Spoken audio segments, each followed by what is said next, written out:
Llevo hoy día. Dieron exámenes, en los exámenes tiene una creatinina de 6 y una urea de 200. Pregunto a ese paciente, ¿qué es? ¿Agudo o crónico?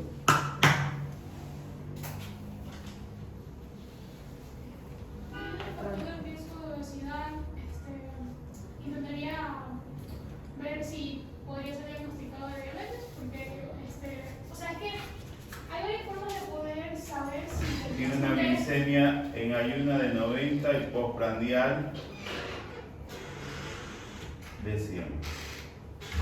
Pero para que sea crónico no tiene que necesariamente tener 3 meses de la sintomatología y la tasa de filtrado glomerular ser menos 60. Solo sería hace cuánto tiempo tienes esa sintomatología.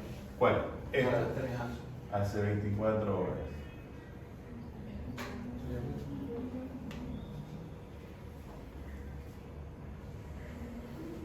¿Cómo lo descartan ustedes que es agudo crónico?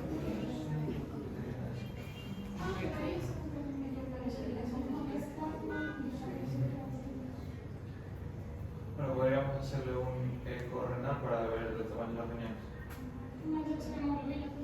Eco renal, te dice el ecografista que es normal. La hemoglobina, ¿Hemoglobina qué?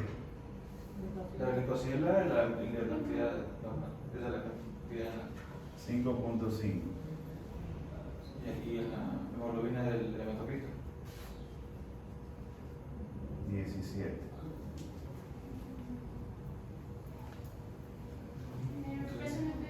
Los triglicéridos, el colesterol, cada que no tiene antecedentes de... Tensión arterial 110 sobre 80.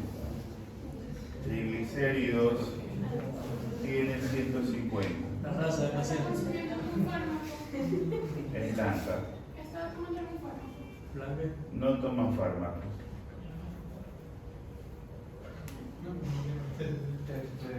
Lo que sea. Se podría pensar hasta ahora en una aguda, Agudo.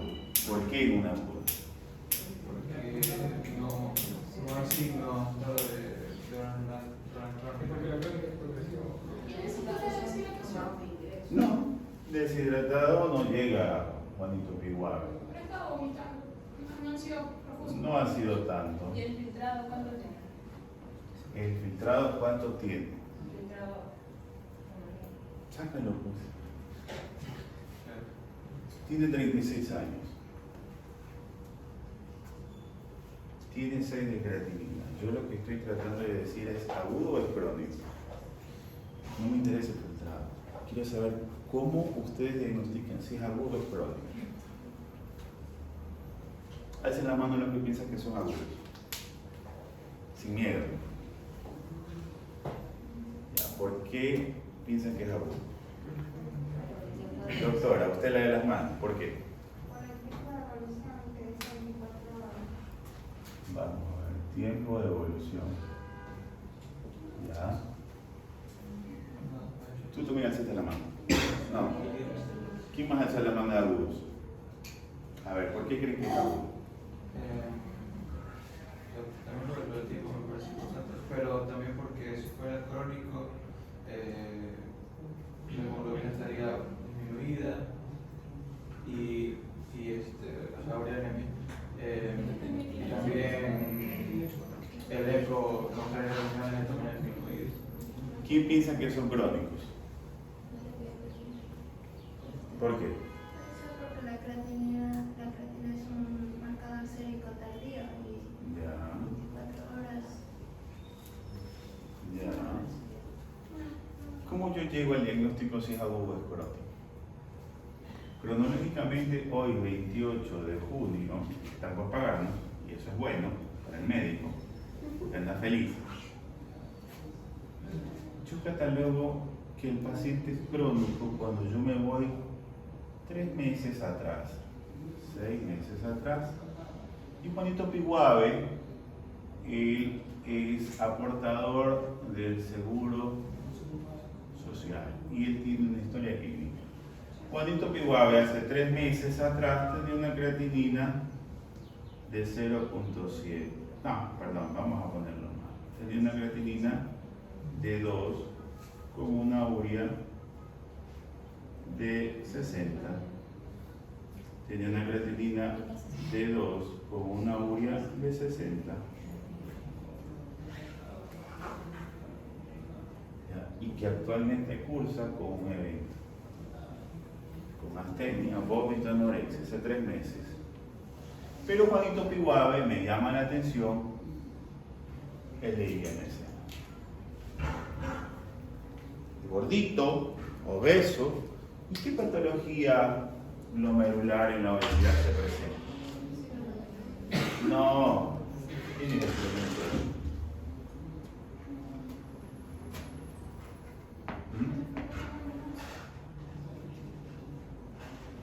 Pero esto es operación.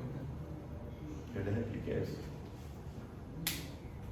Entonces Juanito Piguave, solo por ser obeso, ya tiene problemas de insuficiencia renal. Entonces él es un paciente crónico. Yo me voy hace 3 meses atrás, reviso los datos de laboratorio y ya tenía un incremento de la urea y la creatinina. Hace 6 meses igual. Pero Juanito Piguave desconocía porque él pensaba que estaba sano.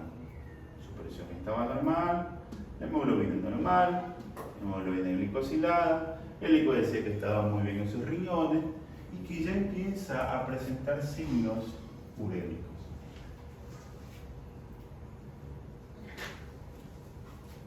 Doctor, si no aplican esos registros con el IMC alto ya sería suficiente para catalogarlo como crónico. No necesariamente, por eso lo veo de 3 meses. Pero si no existirían esos registros anteriores. El tipo anterior, yo lo considero hasta aquí como un agudo. ¿Y qué voy a buscar si yo hasta aquí no tengo estos? Buena pregunta, ¿no? Muy buena. ¿Qué pasaría si yo no tengo estos registros? Podríamos hacer residuos químicos de orina para verificar si hay algún seguimiento patológico. Es que ahí tienen que utilizar lo lógico. Si yo tengo un paciente que me estoy sospechando, ahorita hay una norma que te dice que paciente de 40 años de edad, 40 años de edad, que no tenga patología previa, sin obesidad, piensa en drogas.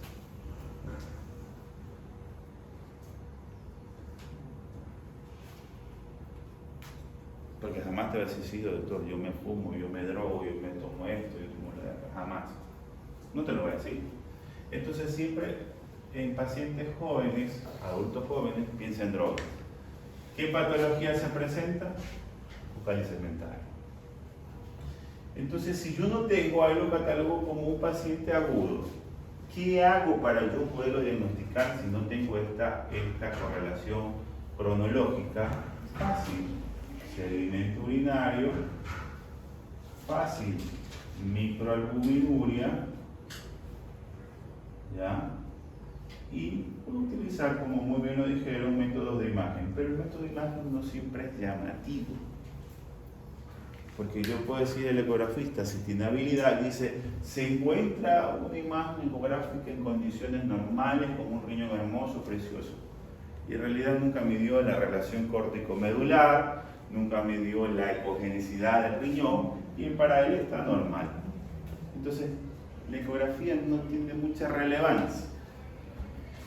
Sí el sedimento, sí la microalbuminuria, sí la proteinuria, sí la relación albúmina-creatinina.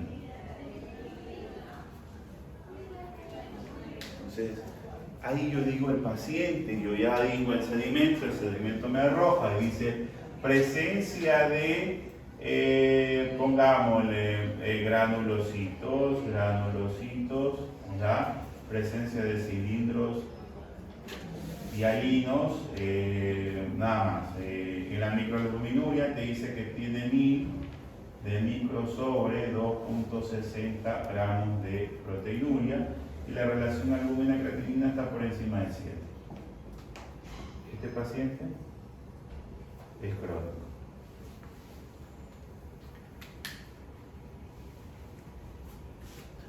Es lo que yo tengo en la herramienta para decir que este paciente está complicado.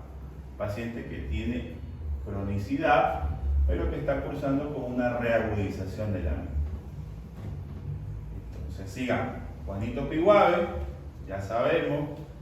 Lo contrario, si el paciente aquí fuese en edad cronológica, tuviera 0.6 de creatinina y una urea de 20 hace 3 meses. Entonces yo digo, ahí sí, este paciente es netamente agudo. Agudo. Entonces ahí yo puedo decir, no, mira, este paciente ahora sí es agudo, por lo tanto lo voy a manejar de esta manera. Pero si yo tengo que este paciente no tenga una correlación cronológica, lo sigo manejando como agudo. Entonces, ¿cuál es la importancia de poder definir en nuestra sociedad actual es tener consideración en los pacientes que tienen mayor riesgo? ¿Como cuál? ¿Cuáles son las, ustedes que ya vieron en epidemiología, cuáles son las enfermedades más frecuentes? Diabetes. No, bueno, sí. Diabetes, Hipertensión. ya. Diabetes, hipertensión. ¿Manda? No. Problemas prevalentes en qué? En nefrología, algo que se llama pacientes de riesgo. Los pacientes de riesgo o de cuidado a la cabeza de este año ya sacaron, está la obesidad. Ya la obesidad dejó de ser un parámetro para medir el riesgo, ya se considera una enfermedad. Segundo, la diabetes mellitus tipo 2. Tercero, la hipertensión arterial. Cuarto, consumo de drogas. Es drástica esta subida, porque esta estaba en 10º lugar, aquí en Ecuador. Esos datos estadísticos son de aquí de Ecuador. Quinto, las glomerulopatías agudas y crónicas. Ese es el top 5 ahorita, aquí en Ecuador. Entonces, la obesidad es un factor de riesgo importantísimo. ¿Y vamos a qué? A que yo te pregunto, ¿desde qué edad eres obesito? Cortito. Desde que era niño. Entonces, la obesidad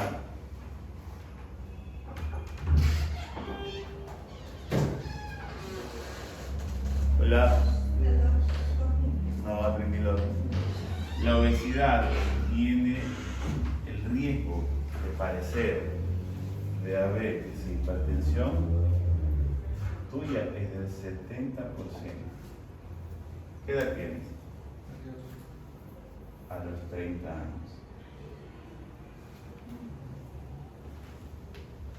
Es una tabla promedio.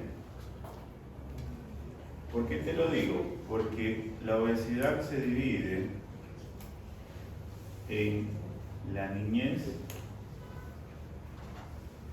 en la adolescencia y la adultez. Entonces, vamos a ponerlo así, porque ustedes van a ser madres. Sí, no, todas, no se ríen. Ahorita se ríen, no, imposible, yo soy antiguo.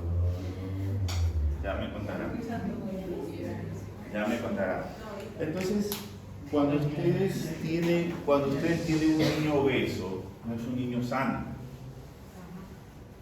Yo tengo pacientes de 12 años en hemodiálisis. Tengo pacientes de 15 años en hemodiálisis. ¿Por qué? Y ambos son obesos. Fueron obesos, porque ahora están delgados. Entonces, cuando el parámetro y el estudio de obesidad lanza que dice que desde el niño, desde que es obeso, desde su niñez, tiene algo que se llama un problema de síndrome metabólico, que ustedes todos lo conocen, que es insulinoresistencia. El obeso no es obeso, el obeso es insulino resistente. y es una patología de alto riesgo, cardiovascular y metabólico. Que el promedio de vida se habla de dos cosas. Se habla de la edad cronológica y la edad metabólica. Se habla de estos dos términos, que no están en libros porque todavía están en estudio. Tú tienes 26 años, perdón, 22 años, pero tu edad cronológica es de 35, tu edad metabólica.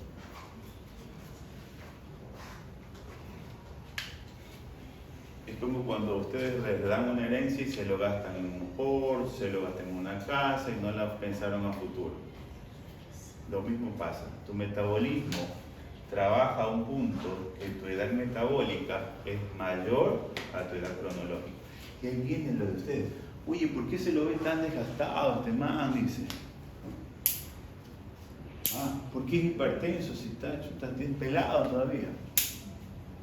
Entonces es esto. Una cosa es que ustedes tengan 22 años y va para los que fuman, van para los que beben, van para los que son gorditos, van para los que consumen drogas, ¿ya? Van para los que tienen, ahora se habla mucho del estrés, creo que eso también está subiendo los valores. Va cambiando todo y revolucionando todo. Y se habla de que el niño, desde que es obeso, de niñez, obeso, adolescente, en adultez, tiene una mala calidad de vida, un pronóstico alto de fallecer, riesgo cardiovascular. Y por eso que ustedes ven, cuando ya estén más grandes, se van a decir, este man se infartó, pero si el man era flaco. El man era delgado, sí, pero el riesgo cardiovascular no te implica que tú seas delgado, te implica que tengas la edad metabólica adecuada. Y se habla mucho, había un profesor, por ahí ustedes lo han escuchado, un profesor, creo que puertorriqueño, cubano, no sé bien, que hablaba de esto. Y lo mataron. El doctor Suárez, creo que. Y los libros de él, no sé si ustedes los pueden leer, yo tuve la oportunidad de leer un libro de él y te dice lo que es la evolución metabólica. Esto es importantísimo.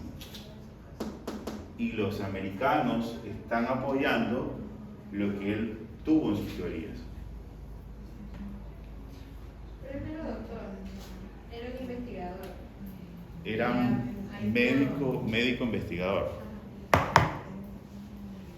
Entonces la parte metabólica en nosotros tiene que ver mucho. Y de ahí parten esas dos teorías, cronológica, metabólica, y que la edad metabólica te indica tu edad pronóstico de sobrevida. En antes se hablaba de que, y a qué voy con esto termino, que el niño, y te lo puedo decir yo, que el niño que es obeso desde niño, en adolescente muchas veces termina en diálisis. ¿Por qué? Porque a mi hijo le gusta KFC, a mi hijo le gusta McDonald's, a mi hijo le gusta un poco de comidas rápidas. Y es lo que yo les decía a veces a ustedes, que los ácidos grasos son las que forman habitualmente los enlaces entre ácido graso y ácido graso, pero cuando son doble enlace es difícil romperlo. Entonces la mayoría de comidas rápidas son de doble enlace. ¿Y dónde van a acumularse? En el tejido adiposo, porque hasta en el hígado, porque el primer órgano en que se satura por tejido o por ácidos grasos es el hígado. Luego que se satura el hígado va hacia lo que es el tejido circundante, en este caso la grasita abdominal que tenemos la mayoría. Entonces esto ya se habla de que la obesidad es el pilar fundamental donde se tiene que trabajar y es donde ustedes van a elaborar en la prevención. En la prevención, ¿cómo yo llego a un paciente y decirle que la obesidad lo va a matar? Pero comer es rico. A medida que pasa el tiempo, nosotros tenemos tres tipos de metabolismo. ¿Sí lo leyeron esto alguna vez? Porque esto tiene años ya publicado. tres tipos de metabolismo. Uno que es excitable, el otro que es más, cuando es más lento. No, estamos hablando de tres tipos de metabolismo de acuerdo a la edad. Es que va a eso. El primer metabolismo que nosotros tenemos en la niñez, cuando somos adolescentes y en edad adulta. En la niñez el metabolismo, ¿qué se encarga? Se encarga de procesos y de regulación. Es decir, de procesos de formación, hueso, tejido, músculo, crecimiento, desarrollo metabólico, desarrollo endocrinológico y regulación del mismo. Es decir, todo lo que como lo formo. En la adolescencia genera procesos y consumo. Proceso porque sigo creciendo, sigo aumentando y comienzo a consumir. ¿A qué se refiere con consumir? Con que hago actividad física, con que hago trabajo un poco más, camino, hago ejercicio, inconscientemente lo hacen. Entonces el metabolismo es de procesos y de consumo. ¿Sí? Porque ustedes ahorita pueden decir, yo como esto, pero no engordo. Sí, no engordas. Perfecto, porque estás consumiendo. Y en la adultez el metabolismo cambia a partir de los 30 años de edad. Ahora se habla mucho de los 25 años de edad por esta sobrecarga de la obesidad. Cambia a ahorro.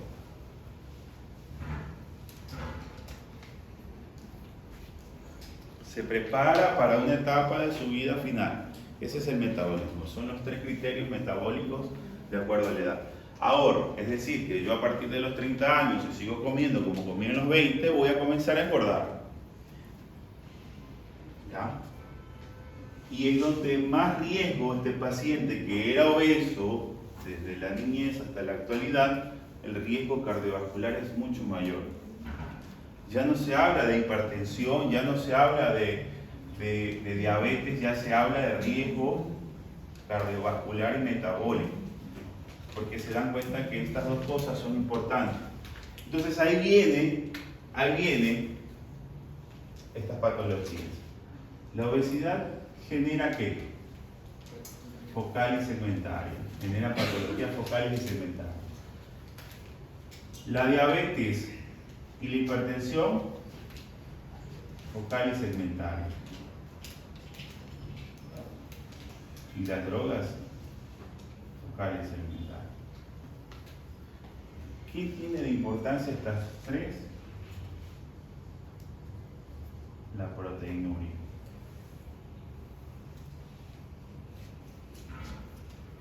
Entonces, es donde yo voy y siempre explico, en esta última reunión que tuvimos aquí en el hospital, de concientizar al paciente. ¿Cómo lo hago? ¿Cómo lo hago? Porque no solamente concientizar al paciente es ustedes, porque ustedes son el futuro. Entonces, ahí viene cómo yo puedo trabajar con ustedes para que puedan aprender a mejorar esta parte. ¿Ya? Y es donde entra el video de ustedes. Entonces yo le hice la propuesta de que voy a trabajar con los alumnos, vamos a tratar de hacer un video para concientizar las enfermedades renales. La prioridad en este caso es saber cómo yo llego a un paciente, cómo yo puedo identificar. Porque ustedes, yo tengo el gráfico, ustedes entran en una línea, porque aquí en Ecuador no hacemos prevención, y es que no nos interesa. No nos interesa. ¿Cómo yo le puedo explicar a alguien que entienda que ser gordo lo va a matar? ¿Ah? ¿Ya? ¿Cómo yo le puedo explicar a alguien que fuma que lo va a matar? Bueno, de hecho ya lo sabe. ¿Cómo le explico a alguien que deje de consumir esteroides o deje de consumir drogas que le ayuden a dormir o lo que sea, lo va a matar? Entonces, no hay una concientización de los pacientes, porque ¿qué es lo que le interesa a la farmacéutica? Que siga habiendo gente obesa. ¿Por qué? Porque voy a vender antihipertensivos y voy a vender hipoglicemiantes orales. ¿Ya? ¿Qué me interesa que el paciente se estrese? Sí, porque voy a vender ansiolíticos, antidepresivos y todo lo que tenga que ver con su gama de patologías previas. ¿Qué me interesa a mí que el niño que sea gordito? Porque ese es el problema, nosotros nos modulan, y es lo que le decía al otro grupo. Las guías son para saber, es mi criterio, que yo puedo decir que he aprendido en estos años, mi criterio, y yo lo presento, pero no significa que sea mi verdad, o que sea la verdad de ustedes. Entonces la guía lo que hace es darte la pauta y tú decides si la sigues o no, o te sales de ella o no. Entonces, porque las guías se fueron creadas para estabilizar esto. Y lo que yo a veces yo digo, y refuto muchas veces, que esto debió haberse cambiado hace un año. ¿Cómo lo trabajo? Bajando esto. Bajando esto, el riesgo de que el paciente padezca cualquier otra patología es buenísimo. ¿Cómo lo hago? Bajándole los carbohidratos. ¿Cómo lo hago? Haciendo actividad física. ¿Cómo lo hago? Que deje de que beba muchos líquidos. Entonces son cosas que no concientizamos. Y es donde entran por eso ustedes. Vamos a tratar de trabajar con ustedes para que hagan una concientización, y para hacer el video, de cómo poder evitar esto. Y bueno, pues les gustó la idea a comunicación de aquí, porque eso es lo que yo digo. A ver, cérrate la puerta, porque están aquí a la dieta. Yo le digo, a ver, perdón, mal hablado que soy. Sí, chucha, pero si tú prestas un aula, estás dando clases, yo doy dando clases, yo me hago de una aula que es del hospital, ¿qué beneficio yo le doy al hospital? ¿Lanzarnos un poco de vagos? Eso no es mi objetivo. ¿Qué dejan ustedes para la sociedad? Porque la sociedad está pagando por ustedes. Mis impuestos se están yendo a ustedes. ¿Ustedes qué me dan para mí? ¿Qué le dan a la sociedad? ¿Dolores de cabeza? ¿Dolores de huevos? Entonces eso es lo que yo le decía a comunicación. ¿Cuántos docentes habemos aquí? 20, listo. Que cada docente haga por lo menos 6, 7 videos. O 4 videos, pongo. Tienes una gama de videos que cuando tú vas al IES a hacerte atender, ves a un hueputa diciendo, dólar, $1,5 millones se invirtió en tal y tal. ¿Qué te interesa a ti? ¿Por qué no pones un video que sea llamativo? Que te explique que la obesidad te puede matar. Que te indique cuáles son los parámetros riesgos de la enfermedad e insuficiencia renal. Porque eso, yo tenía mis pacientes en diálisis, no sé si algunos tengan a un paciente en diálisis, algún familiar, les ponían esa porquería. Yo me llegué, cambié eso y les puse película. Preferible que vean una película que estén viendo, porque dicen, doctores, todo el día viendo lo mismo. Y verdad que aburre. Entonces, pero si yo pongo un video que no sean los típicos, que hablen del IES, que sí, que el IES, esto, que esto acá, que sean unos alumnos que expliquen cómo podemos prevenir, sería una buena pauta.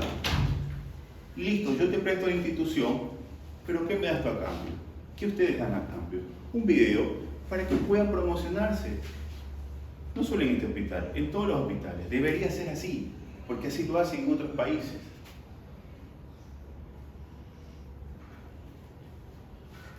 Entonces aprenden ustedes, aprende el paciente, ¿ya? Y la manera de concientizar, porque aquí no lo hacemos.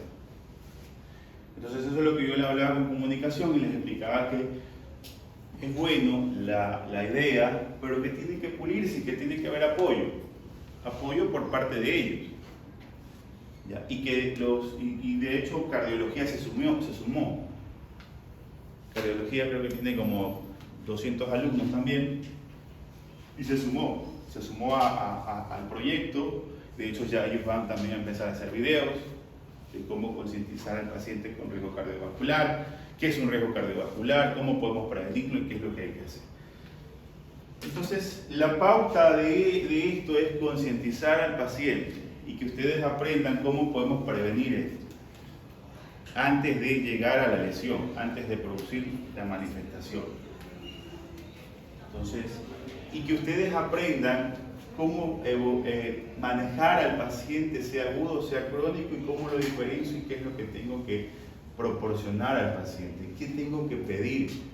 Porque yo tengo un residente nuevo, tiene año y medio de graduado,